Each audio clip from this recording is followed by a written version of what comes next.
Well, hello everybody and welcome back. If you happen to catch the fish cam video, you undoubtedly noticed that their tank has gotten quite filthy in the short time that they've been occupying it. So I thought I would show you really quickly what I'm going to do to get rid of the solids in here, because I clearly don't have any solids removal going on.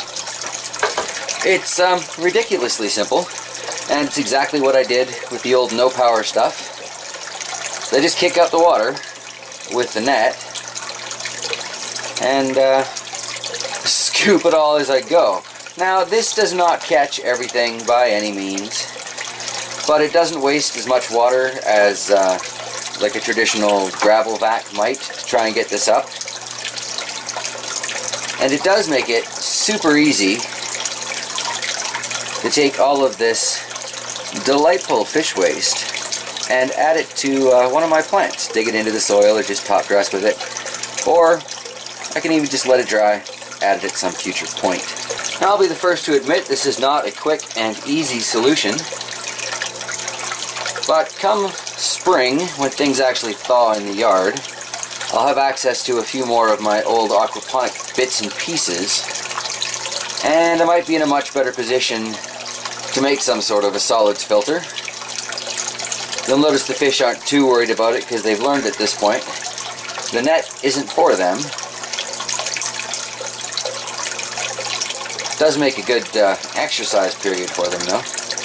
Forces them to move around a little bit. I have taken their little stand or hiding place out quite recently, because I found it was just interfering too much with cleaning this up. And I also found there were bits of food that were getting stuck underneath between the biofilter part of it and the little planter that it was sitting on. Somehow it was getting wedged in there.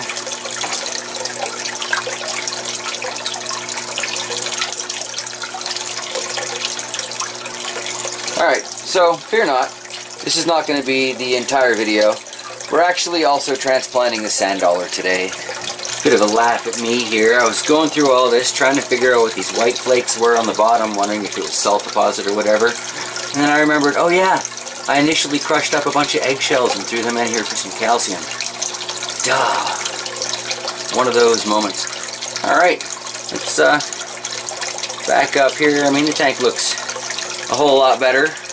Nowhere near perfect, but thanks for the bonus for the couple of plants there, fishies. Yeah, so, sand dollar. So here we have the poor sand dollar pepper. Just the other day I hacked this back, and I'm thinking to myself, you know what, if I'm going to traumatize it, I might as well just get it all done at once and transplant it now to no future shocks, and it can finally live out the life of a happy plant, right? But this is where I need a carnival barker. Ladies and gentlemen, step right up, place your bets. Who wants to bet that this thing is just as waterlogged as everything else? I did move the sugar rush over, something that drains, hoping for good results there. Just gave it some of the fish fertilizer actually. But yeah, oh, a little nervous. It's been in this container for quite some time. And I put a lot of worms in there that I found along the way. Could be interesting there too. Alright, so because I didn't want to shove it into one of those tiny green pots, this is a full year older than that sugar rush, I did rummage around and find this. It's got a bottom drain. In theory, I shouldn't be able to flood this out because, you know, it'll all go through the bottom. And it's not that much smaller. I mean, it's smaller. I'm not fooling anybody, especially not myself, but it's not as much smaller as that other one would have been. So let's just move my tote of dirt over so it's nice and close. I'm so nervous. Give it a tug. What do we got? Oh, she's stuck in there solid. Alright, hang on. Alright, well, here goes. A little more gentle if we do it on the side, I figure. And yeah, I can already see water running out. I hope the camera's getting that. Oh, sploosh. Not quite as bad though. not sure how well a smaller container is going to work because we've got some root wrapping going on here. One of my relocated worms right there. Hey, little buddy. Let's just put you in a tomato for now. Alright. How much of this has to go?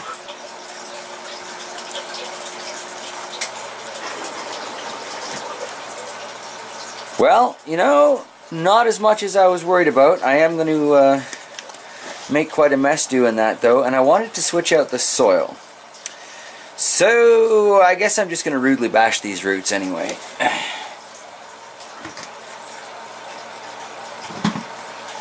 But it is good to know that ultimately that planter isn't that much smaller. A good root pruning's helpful for the plant from time to time anyway, isn't it?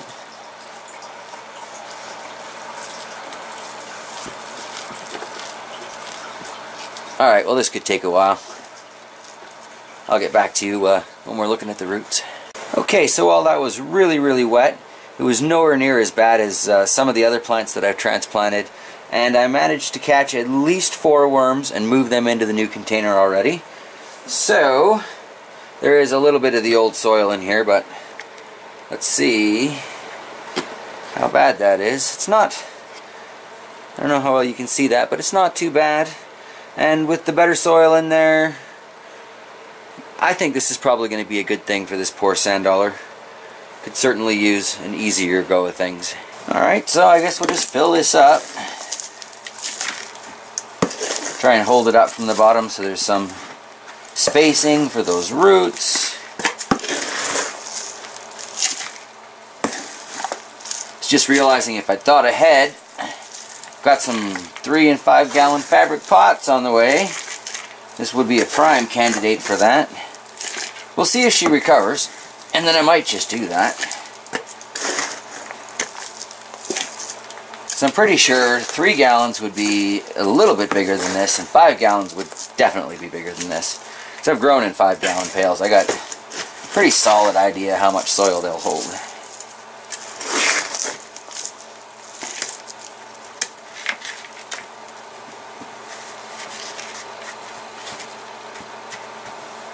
And put the tag back in there.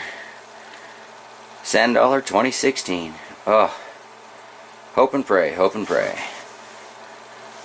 Now I guess that needs a little bit of fish water, because that's some pretty dry soil I just tossed in there. And with any luck, that'll recover for me. Just waiting is. Well, I guess I need to figure out what I'm going to do with this massive tote full of mud. And there's a few worms in there though, so I mean, who knows, maybe I should start a worm farm with this. I'll throw some wet newspaper on the top, the occasional banana scrap in there. They seem to be surviving in the basement. Perhaps this is a sign. Anyway, so now all of the overwintered plants, not quite fully overwintered yet, it hasn't made it to spring, but anyway, all of these plants now have overflow protection. They've got drainage out the bottom, so I can't drown them anymore. And 3 out of 4 are into a nice, decent soil mix. This one here is still in the Manitoba mud, but at least it's got drainage. It does seem perfectly happy with what it's got, though, so on that aspect, if it ain't broke, don't fix it, right? Might be time to move this mint before it roots in, though. And I guess that's where we're going to wrap it up today, everybody. Thank you for joining me as I answer the question of how am I going to get the solids out of the EuroGrower now that it's an aquaponic garden.